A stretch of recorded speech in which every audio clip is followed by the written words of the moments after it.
We got Disturban, man. I know I ain't hit y'all with no Disturban video in a hot minute. I ain't gonna lie to y'all. But recently he been having like longer videos, so I don't want to do no long videos. Feel me? They gonna mess me up.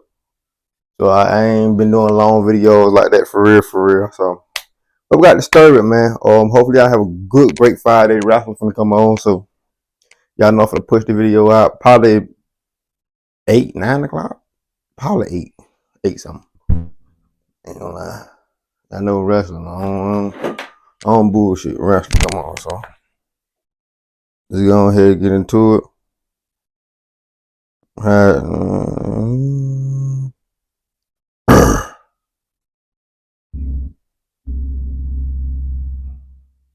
This case takes place in the United States of America in Summitville, Tennessee.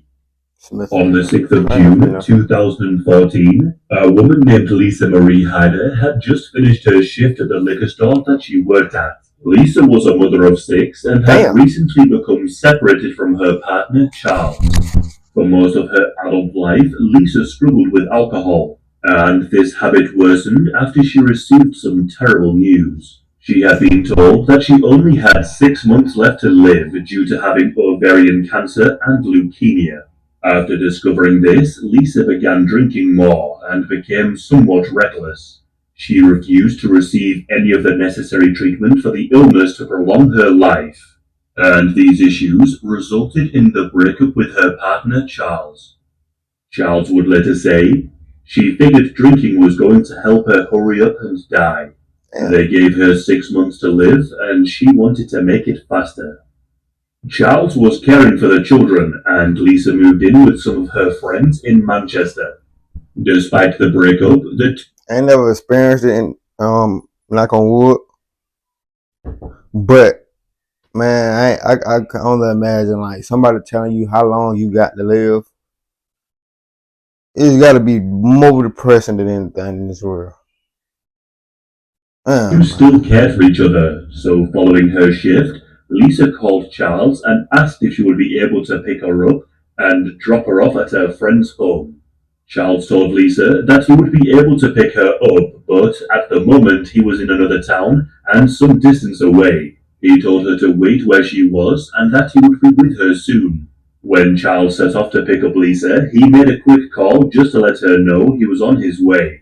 But Lisa did not pick up her phone. He tried again, but still there was no response. Charles assumed that she had been able to get a lift with one of her friends, so instead of driving all the way there to pick her up, he decided to drive back home.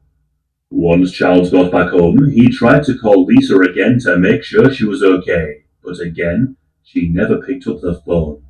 From Friday until Sunday, Charles continuously tried to contact Lisa so their children could speak to her on the phone. This was something they would do every day, but Lisa's phone kept going straight to voicemail. But it turned out Lisa was able to get the lift that night, although not back to her friend's home where she was staying. Whilst Lisa was waiting to be picked up by Charles, she was spotted by a 37-year-old man named Gregory Scott Hale. Gregory drove right up beside Lisa and asked her if she would like a lift to wherever she needed to be. For a moment, Lisa hesitated before accepting the ride. She asked Gregory if he would be able to drop her off at her friend's home, and he accepted, but told her first that he needed to stop by his house quickly. Gregory lived with his parents in a small rural community called Summitville. He had recently moved back in with them after losing his job at a meat processing factory. I mean, she probably wouldn't have been able to know that, but don't trust nobody who got a pet snake. Don't trust nobody who got a fucking pet snake. And he holding the snake like this is his bait. Don't trust nobody with no pet snake. They gonna snake your ass out.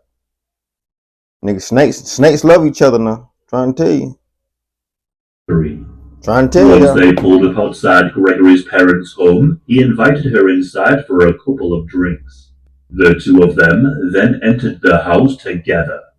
Gregorys Parents were in a separate part of the house at the time they entered, so neither of them knew that Lisa was in their home with Gregory.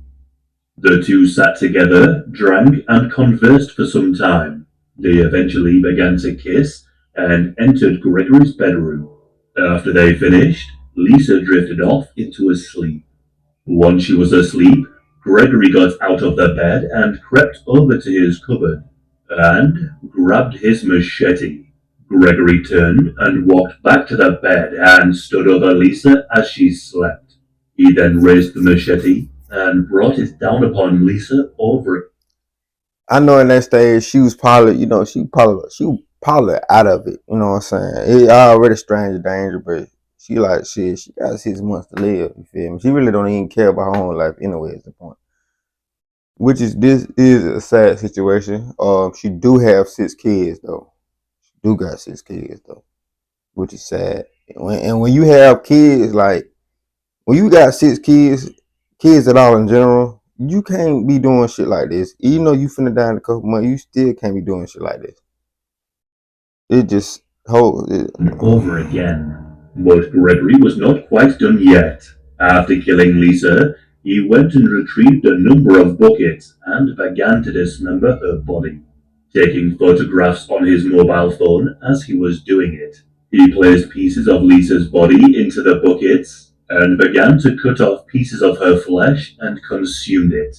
A couple of days passed, and on the 8th of June, Gregory carried Lisa's torso and the buckets to the garden of the house and planned to dispose of Lisa's body there. But then, Gregory did something extremely strange. His next door neighbor had a digger, so he went over to their house, knocked on the door, and asked the neighbor if he could borrow his digger. The neighbor asked what he would be using the digger for, and Gregory replied by saying, I need to bury a body. The neighbor just let out a laugh, believing that he was making some kind of joke, but then realized that Gregory appeared to be serious.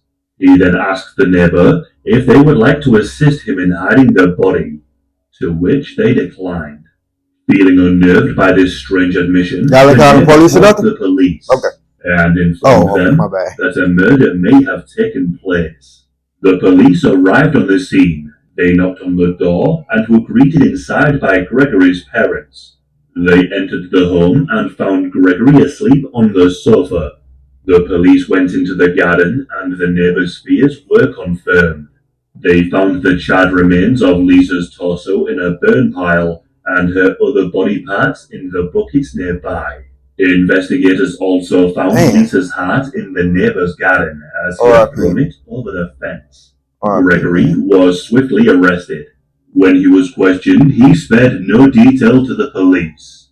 Gregory proudly told them exactly what had happened. He explained that he was getting some beer when he saw Lisa and offered her a lift home, and lulled her into a false state of security before brutally attacking her in her sleep and dismembering her. He also confessed to the police that he had eaten parts of her body. Following the murder of Lisa, people who worked with Gregory came forward. As I mentioned earlier, Gregory had once worked at a meat processing plant, but had been fired, which resulted in him living at home, and he was fired. So that's what he do for a living. He cut up stuff for a living. Meat processing. Oh man, we know how this went last time.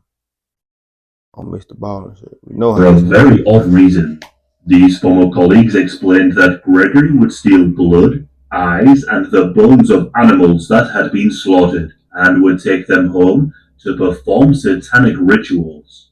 People then began to look into Gregory's social media profiles and saw that he had been posting some truly bizarre things. It became apparent that Gregory had an adoration for serial killers, and in particular, Richard Ramirez. I'm sure many of you know who Richard was, but if not, he is one of the most infamous killers in history and is often referred to as the Night Stalker. Richard was found guilty of 13 murders, among other horrific offenses. When he passed away in 2013, Gregory posted an image of the killer saying, R.I.P. I wish I could have met you. A few months before the murder had taken place, Gregory wrote a status where he questioned what a vegetarian would taste like. asking if they would taste like fake soy meat. And in one Facebook post, he said that he hooks people he hates so he knows how big to dig the hole in his back garden. When his computer was seized, the investigators found evidence on the device that Gregory had an obsession with the occult and Satanism. And on his mobile phone, they found various pictures of Lisa dismembered in the buckets. Many investigators believe that Gregory had planned how he would kill for some time and had thought up of various scenarios that he could enact. And the various social media updates on his accounts seem to confirm this too. A neighbor of Gregory's also came forward and said that they had dinner with him on the 7th of June. The 7th of June was the day after he had committed the murder. They said that he seemed totally calm and didn't seem stressed in the slightest. Gregory was charged with first-degree murder and was held on a $1.5 million bond. At the trial, Gregory spared no detail and told the court that he was guilty of the murder of Lisa. During his sentencing hearing, he told the judge that he had fulfilled his obsession in wanting to kill a person and dismember them. Gregory's defense argued that he had a prior history of mental illness and had previously been held in psychiatric hospitals. They claimed that Gregory was still suffering from these mental health issues, which could have led to the murder taking place. The district attorney, Craig Northcott, stated that Gregory knew exactly what he was doing, and that he believed that he had fantasized about killing and eating someone for a long time, and saw an opportunity to fulfill that fantasy. In my opinion, Gregory seems like someone who wanted to be remembered as an infamous killer. He clearly idolized Ramirez, and it seems all he wanted was to put in their category of infamy. It also seemed like he wanted to be caught, as one of the first things he did in the days after the murder was tell someone that he was going to be burying a body with their digger. Since the murder of Lisa, Charles blames himself for not being able to pick her up quick enough, stating that if he wasn't out of town, she wouldn't have died in such a brutal way. Charles said that the children were too young to understand what happened to their mother, so he told them that Lisa got sick and has gone to live with God. Lisa's father has stated that one of his youngest daughters is haunted by Lisa's death and constantly suffers from nightmares about what happened to her sister. When speaking to the media, he said, "Gregory is an animal and needs to be put away and never get out. I cannot forgive him for what he did. My daughter was mangled, butchered, and chopped up.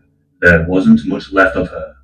Thankfully, Gregory Hale was found guilty and sentenced to life in prison without the possibility of parole. He currently resides at the Morgan County Correctional Complex in Northburg, Tennessee. Where he need to be. Should have gave his ass death row. Really, in my opinion. But man, it was a crazy story. Especially with the 6 kids, man. She probably didn't think about no stranger danger, man. Why? When you got 6 months to live, you know what I'm saying? You might well YOLO, you feel me? You only live once. So she probably wasn't even studying none of that. She probably was ignoring all the red flags that I be trying to tell y'all women about, you know what I'm saying? It's some weird men out here. Weird man, and fellas, there's some weird women out here. Definitely. We all these stories we didn't react to with crazy women. Y'all just be safe, stay safe. See you when I see y'all, man. Let's ride. Disturban, you did your thing again. Let's go, man.